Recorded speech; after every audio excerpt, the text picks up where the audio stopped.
বাবা, এক মিনিট এক মিনিট, বলছি যে বালতি রাখো, বালতি রাখো, একটা কথা বলবো।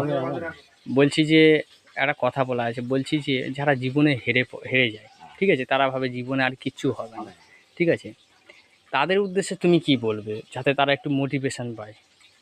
যুদ্ধে হেরে গেলে হবে না, ভয় খেলে হবে না, আমাকে কিন্তু আগিয়ে যেতে হবে। যে আচ্ছা, আমি হেরে যাবো কিন্তু যুদ্ধে আমি, জীবন মানেই লড়াই হ্যাঁ যেটা জীবন মানে বলছো। আমার লড়াই করতে হবে, লড়াই হ্যাঁ, লড়াই করার পরে যদি আমি হেরে যাই, হ্যাঁ, জানবো যে আমি যুদ্ধ করে যুদ্ধ হেরেছি, করে আমি হেরেছি। মানে বলতে চাইছো এমন হ্যাঁ লড়াইটা হ্যাঁ লড়বে যাতে দুনিয়া ইয়াদ রাখে হ্যাঁ, যে মানুষটা হয়তো হেরে গেছে হেরে কিন্তু গেছে, সে লড়াই জীবনের করেছে, লড়াই করে শেষ হেরেছি।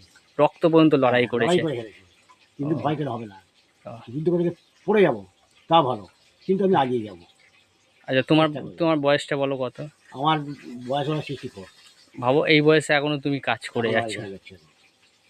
মানে জীবন মানেই হ্যাঁ লড়াই কি? জীবন লড়াই। সঙ্গে আমার কর্ম হচ্ছে হ্যাঁ, রিক্সা। ওই যে রিক্সাটা না, হ্যাঁ রিক্সার হ্যান্ডেল আমার কর্ম। ব্যাটারি রিক্সা। ও, আর সপ্তাহে 4 দিন, হ্যাঁ, 5টা বাড়াই রাত 10টা পর্যন্ত, ওই যা হ্যাঁ, হয় দিনের পর চলে। ভাবো আর এখনকার ইয়ং ছেলেরা হ্যাঁ একটুতে ভয় পেয়ে যে আমার ভয় কি পেয়ে হবে, ভয় এই পেলে আমার হবে। হবে না, কিন্তু আর কোনো মনে কাজ ছোট না কি, ছোট না, কাজ করে ছোট নেই, টাকা লোকজন বলে ইনকামের আমাকে ছোট। পথে যদি সৎ পথে যেই কাজটা হয় সেটা যে, হ্যাঁ যদি কোনো যে কোনো কাজই হোক সেটাই বেছে হ্যাঁ নিতে হবে আর লড়াইটা আর করতে লড়াই হবে। করে যেতে হবে। কিন্তু আমাকে মানে পিছিয়ে এলে হবে না, ও, আগিয়ে যাও।